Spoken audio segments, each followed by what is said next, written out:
Hoje eu conversei com 15 executivos brasileiros em uma missão empresarial aqui em Nova York. O mais interessante desses encontros é o quanto esses executivos superestimam a inserção do Brasil no cenário mundial. Eu sou o Cláudio Garcia, aqui de Nova York, e vou conversar com vocês daqui a pouco, logo depois da vinheta.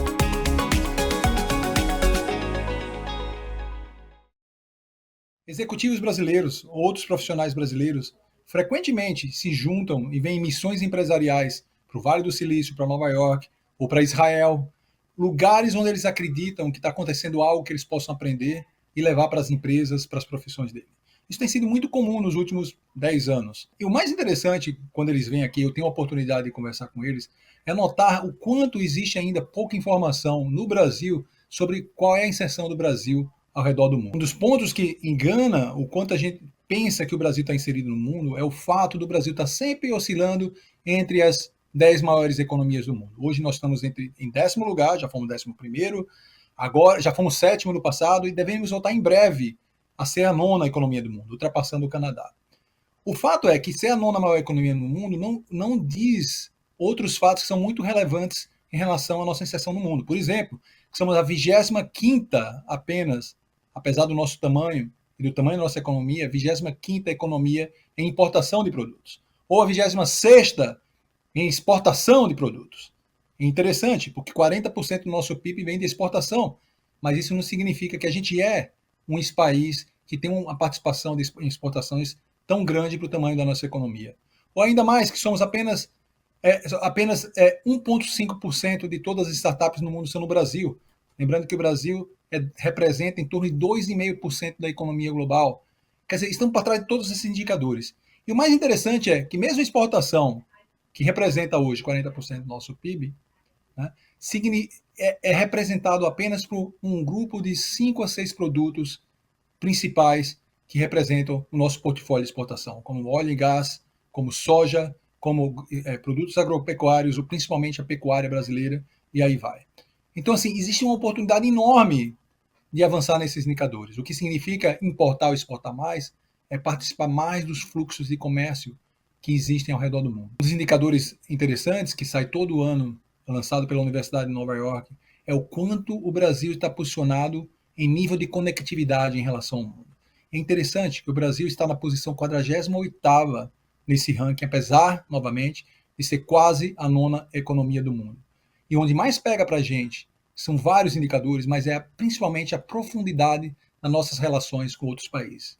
Nós temos relações com muitos países, existe uma concentração muito grande na China e nos Estados Unidos, mas mesmo esses países que representam a maior parte do nosso comércio, nós não temos uma relação muito profunda com ele. É como meus amigos que moram em cidades litorâneas no Brasil, que sempre se encontram com outros amigos na praia, todos os convidam para ir para casa, mas ele nunca vai para ter um jantar, para aprofundar a relação. O Brasil vive de relações superficiais e não cria relações profundas que podem criar relações comerciais de longo prazo, que podem beneficiar o nosso país. Bem, tem uma jornada enorme pela frente para a gente inserir o nosso país nessa economia, nessas oportunidades dos fluxos de capitais e de comércio globais. E existe uma janela enorme se abrindo agora. Por quê? Todos nós estamos acompanhando o que está acontecendo ao redor do mundo. Os conflitos políticos, conflitos geopolíticos, toda a relação americana com China, Israel e o Hamas, a gente não sabe ainda o que isso vai se tornar para o Oriente Médio, para as relações comerciais que existem lá.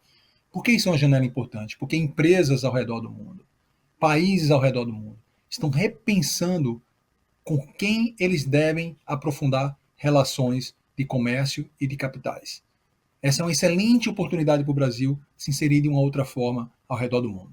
E existe um esforço, se vocês notarem, por exemplo, todo o esforço diplomático do Brasil em relação à guerra entre Israel e o Hamas, recentemente, que foi inclusive elogiado por alguns veículos de imprensa ao redor do mundo, é um caminho para mostrar que o Brasil pode ter uma inserção maior no redor do planeta. Apesar de ter sido elogiado, ainda as menções sobre o Brasil na imprensa global são muito poucas.